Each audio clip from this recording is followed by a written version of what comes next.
हाँ, हॉन्स, क्या ये लड़की एक डीमन है? आदित्य की आवाज में घबराहट थी और उसकी निगाह सामने मौजूद उस लड़की पर टिक गई। बेहद खूबसूरत चेहरा, काले घने लंबे बाल और उसके एक डीमन होने की निशानी। सिर पर दो छोटे लाल सींग। ये साफ था कि वह जो भी थी, कोई इंसान तो बिल्कुल नहीं थी। कहानी की शुरुआत में हमें आदित्य और उसके बेस्ट फ्रेंड जेफ को दिखाया जाता है, जो अपनी बॉस मीवा से मिलने आए हैं। मीवा प्रिज्म की एक हाई लेवल एग्जीक्यूटिव है। उसके बारे में ऐसा कहा जाता है कि वह चीफ कॉन्फ्रेंस के बड़े फैसलों को भी अपने हिसाब से मैनिपुलेट कर सकती है। इस वक्त आदित्य और जेफ को उन्होंने किसी काम से अपने ऑफिस बुलाया है। अभी यहाँ कोई नहीं है, शायद हमें थोड़ा इंतजार करना पड़ेगा। आदित्य अपनी फाइल ने टेबल पर रखता है और इधर उधर नजर घुमाता है। जेफ, जो थोड़ा बोर हो रहा था, इधर उधर देखते हुए टेबल के पास रखे कुछ पैकेट्स पर नजर डालता है।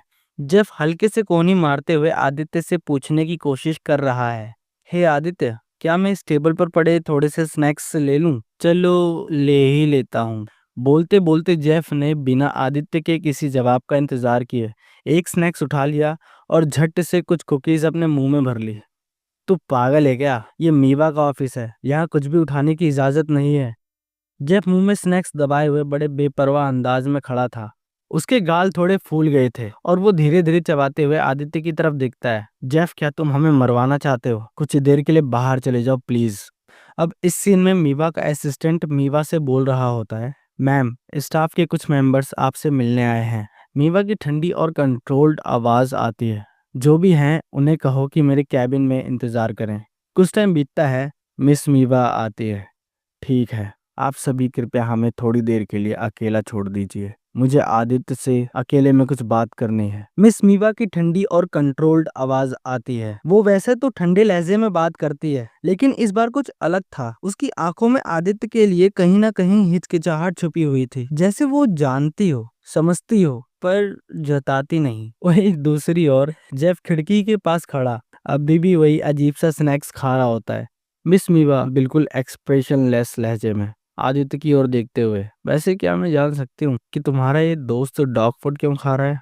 आदित्य के पास इसका कोई जवाब नहीं था। अगले ही पल मिस मीवा ने अपने सवाल को वापस लेते हुए कहा, खैर छोड़ो, ये कोई मसला नहीं है। मैंने तुम्हारी रिपोर्ट्स पढ़ी थी, मुझे नहीं पता था कि हमारी एजेंसी में इतने काबिल इंसान भी है। उन्होंने शांत आवाज बिना किसी एक्सप्रेशन के कहा, मैंने हेडक्वार्टर में बैठे हाई ऑफिशियल्स से बात की, तुम इस प्रोजेक्ट को कर सकते हो।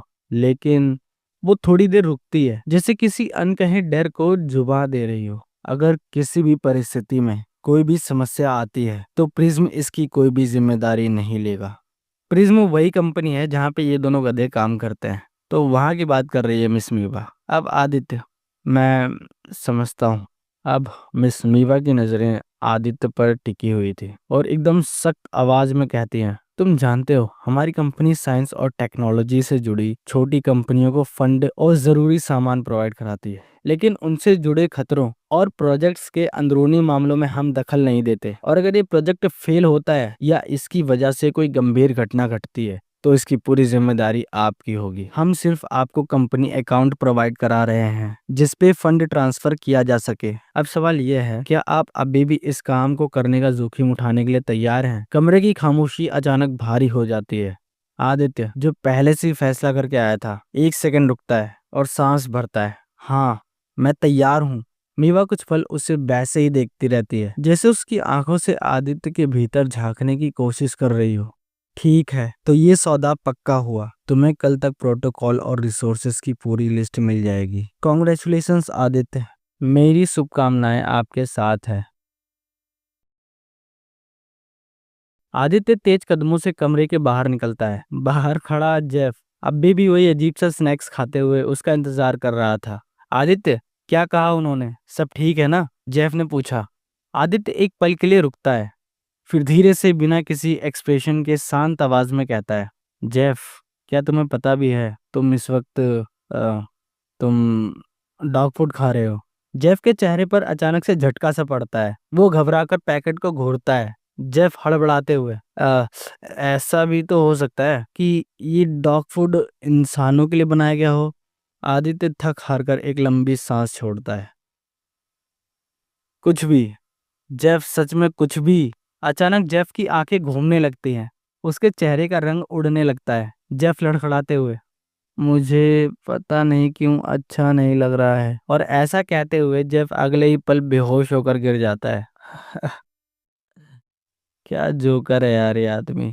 आदित्य एक पल रुकते हुए जेफ की ओर देखता है। जेफ, मर गया क्या तू? तभी अचानक जेफ उछलकर बैठता है, पूरी ड्रामा के साथ चिल्लाता है, मजा आ गया। डॉग फूड था तो क्या हुआ? मैंने कभी कभी कोई इतनी जबरदस्त चीज नहीं खाई, मुझे और चाहिए। अरे बस कर यार, पागल हो गया है क्या? आदित्य ने मौके का फायदा उठाते हुए कहा, मैं तुम्हें और ला सकता हूँ, लेकिन एक शर्त पर। जेफ कहता है, तो तुम्हारा प्लान क्या है? मुझे क्या करना होगा? क्या मुझे मिस मीवा का कुत्ता बनना पड़ेगा? मैं भाग भी सकता हूँ अगर चाहिए। भौ भौ। जेफ जोर जोर से नकली कुत्ते की आवाजें निकालने लगता है। आदित्य उसे देखता है, फिर खुद को रोक नहीं पाता। उसके चेहरे पर हंसी की एक बड़ी सी लहर दौड़ जाती है। आदित्य हंसते हुए, जेफ नहीं यार, इतना भी मत गिर।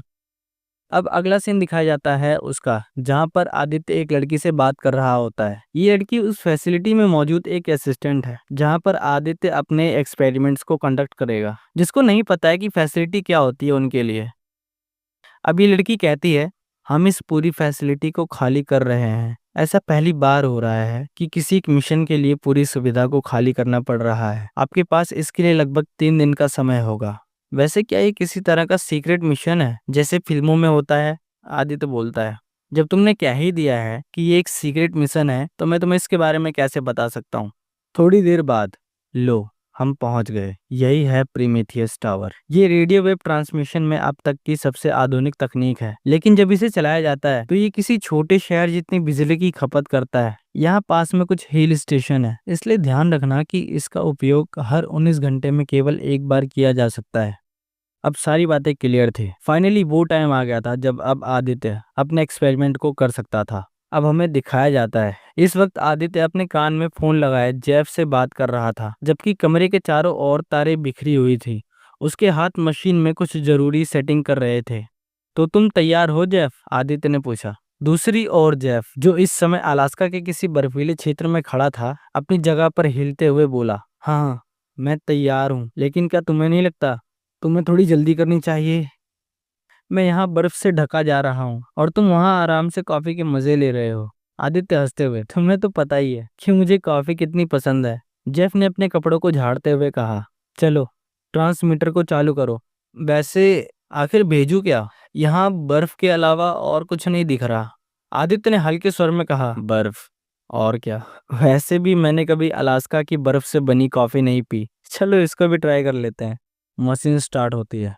इतने में मशीन में हलचल शुरू हुई, बिजली दौड़ने लगी और उसका कंटेनर धीरे धीरे पानी से भरने लगा। कुछ ही पलों में उसमें भाप उठने लगी और कांच का वह चैम्बर पूरी तरह से धुंधली भाप से भर गया। इसी बीच हमें मिस मीवा दिखाई जाती है। वो उच्च अधिकारियों के एक गुप्त समूह से बात कर रही थी। एक वरिष्ठ अधिकारी ने उनसे पूछा, तो आप इस प्रोजेक्ट के जरिए हासिल क्या करना चाहते हैं? अब मीवा का जवाब आता है, हम हाई डेंसिटी ऑब्जेक्ट के थ्रू लेजर ट्रांसमिशन की कोशिश कर रहे हैं। अगर ये सफल होता है तो इसकी मदद से हम अपने माने प्रोजेक्ट पे काम शुरू कर सकते हैं, जहां हम सन के हाई डेंसिटी एटमॉस्फेयर से प्लाज्मा को अर्थ तक टेलीपोर्ट करेंगे। मेरा मानना है ये कुछ ऐसा है जैसे मानव सभ्यता फिर से आग की खोज कर रही हो। वैसे भी अगर हम अभी ये नहीं करते हैं तो कोई और कर देगा। अब हमें फिर से आदित्य दिखाई देता है। सब कुछ ठीक चल रहा था, लेकिन तभी उसकी नजर मशीन के कांच के कंटेनर पर पड़ती है। वो सन्न रह गया। भाप के बीच उसे एक इंसानी छवि की झलक दिखाई दी, जैसे कोई वहां अंदर हो। उसने आंखें मिचमिचाई, ये देखने के लिए कि कहीं उसकी आंखें धोखा तो नहीं खा रही, लेकिन नहीं, छवि स्पष्ट थी। एक धुंधली रहस्यमयी आकृति धीरे धीरे उभर रही थी। आदित्य का हाथ ठिठक गया। उसने जेफ से धीमी आवाज में कहा, जेफ, लगता है यहाँ कुछ गड़बड़ है। जेफ ने फोन के उस पार से हंसते हुए जवाब दिया, क्या हुआ?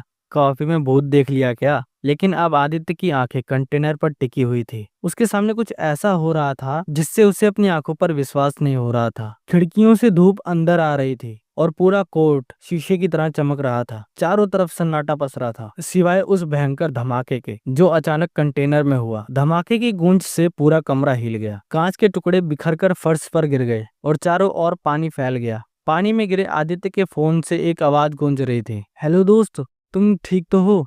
वहां कुछ गड़बड़ हुई है क्या?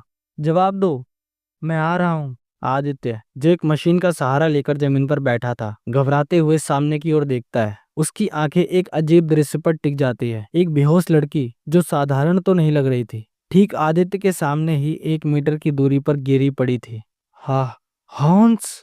उसकी आवाज में घबराहट थी और उसकी निगाह सामने पड़ी एक लड़की पर टिक गई। वो लड़की देखने में 21-22 साल की होगी। बेहद खूबसूरत चेहरा, काले घने लंबे बाल और उसके सिर पर 2 छोटे लाल सींग। ये साफ था कि वह कोई इंसान तो बिल्कुल नहीं थी। धीरे धीरे डेमन गर्ल को होश आता है। घुटनों के बल बैठती है, मदहोशी में कुछ बोलने की कोशिश कर रही होती है। आह, मैं कहाँ हूँ? ये कौन सी जगह है? आदित्य से नजरें मिलाते ही उसने थकान भरी आवाज में सवाल किया।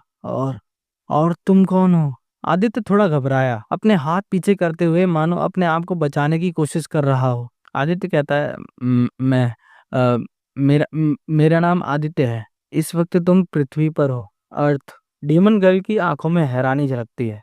डीमन गर्ल कहती है, अर्थ? ये कौन सी जगह है? जल्दी बताओ, तुम मुझे यहाँ क्यों लाए हो?